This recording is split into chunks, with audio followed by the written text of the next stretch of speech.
From CBS News Bay Area, this is the Morning Edition. Tonight, we all made history. We had an obligation, a responsibility to avoid a catastrophic default.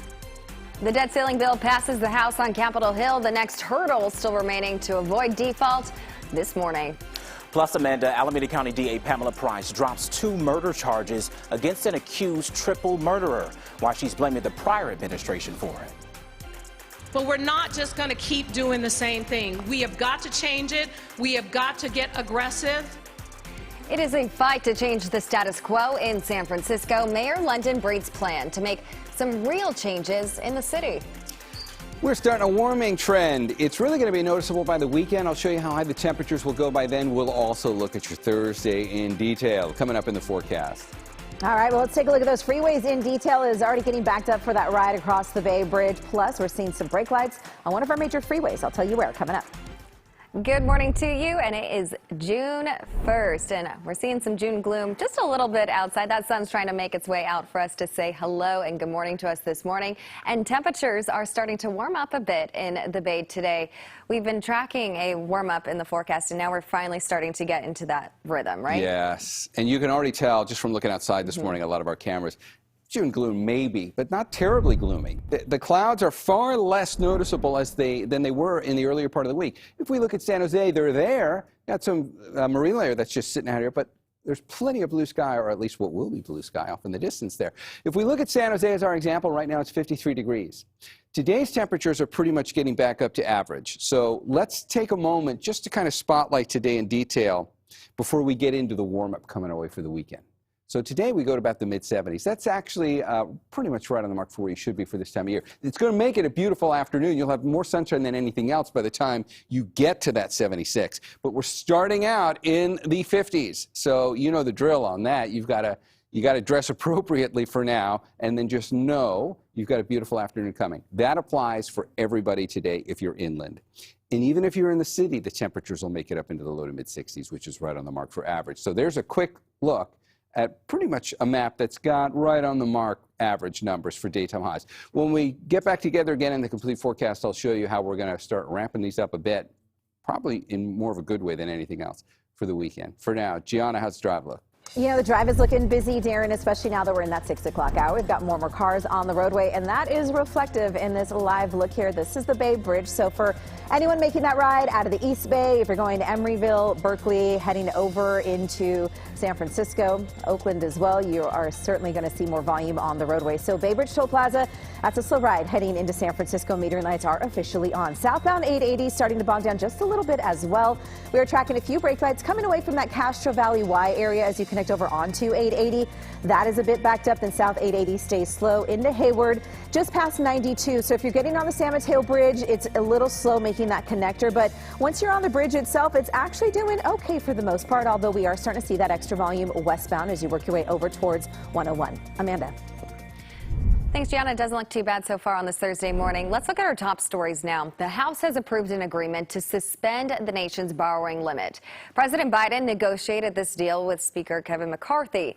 Then they worked to cobble together a coalition of centrist Democrats and Republicans. With last night's vote, 314 in favor and 117 against. The measure now heads to the Senate, where action is expected by the weekend. The bill suspends the debt limit through January of 2025. It also caps some federal spending, claws back money from the IRS, tightens eligibility for food stamp programs, and loosens some environmental rules.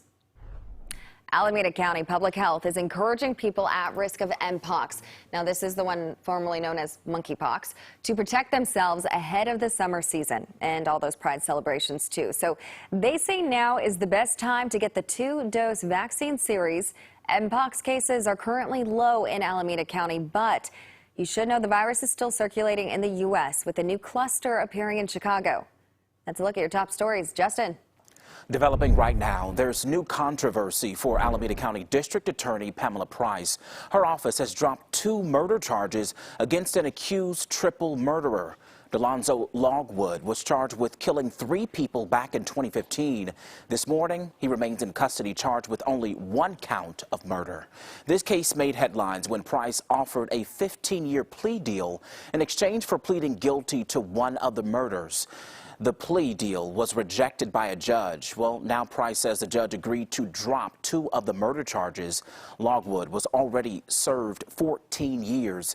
The DA says this case was in limbo under her predecessor, Nancy O'Malley. Under charges filed by her, Logwood was facing 75 years to life if he was convicted. Price said O'Malley overcharged and mismanaged the case. Price released a statement yesterday saying, in part, the court's rejection of that proposed plea agreement in March created an unexpected barrier to our efforts to resolve the case. Today, the judge accepted our evaluation of the evidence in the case and dismissed the 2 murder charges to match the evidence in the case. We're learning attorneys on both sides of this will return to court today to continue those proceedings. Amanda. Right, and we'll keep following that. Thanks, Justin. Well, it's the $14 billion question. How can a city with some very high-profile challenges make the most out of spending taxpayer money? San Francisco's mayor laid out her plan for the city's biggest budget ever, $14.6 billion.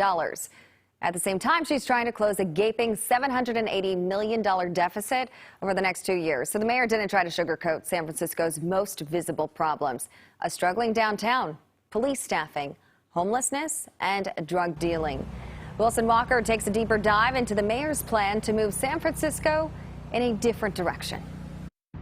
We're not going to keep doing the same thing. We need people to have the ability to get treatment on demand easier. Whether it was moving funds towards diversified treatment options or using the police to break up drug activity, Mayor London Breed did not talk much about the numbers in her budget remarks, but she repeatedly returned to the idea of doing things differently. But we're not just going to keep doing the same thing. We have got to change it. We have got to get aggressive. One move generating pushback is a plan to change the way Prop C homeless funding is allocated. The mayor says she wants to shift it between programs in order to spend it more quickly.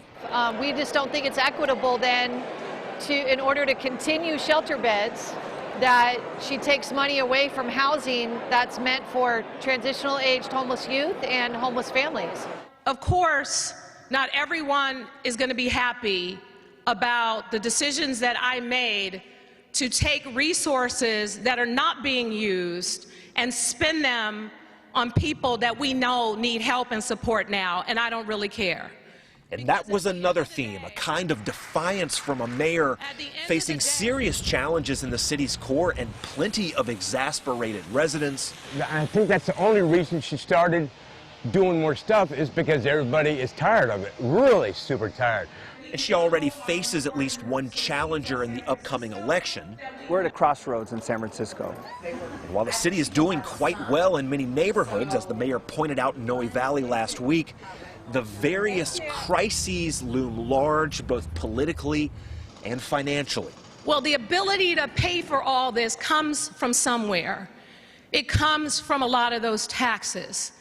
And I know some of these decisions are not going to be popular, but again, I don't care. I didn't become mayor to be afraid to do this job the way it needs to be done.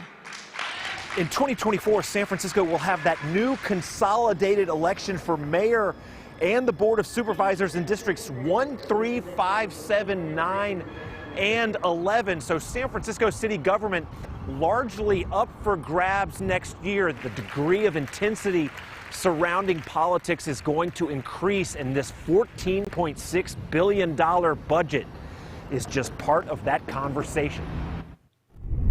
All right, anything to help make changes in our city. Happening today, we are kicking off Pride Month, and soon rainbow flags will be flying all over the Bay Area. Several cities are holding flag-raising ceremonies today. The Pride flags celebrate the history and honor the accomplishments of the LGBTQ community. Elected officials and city leaders will come together to raise Pride flags in Belmont, Hayward, Oakland, and Santa Rosa.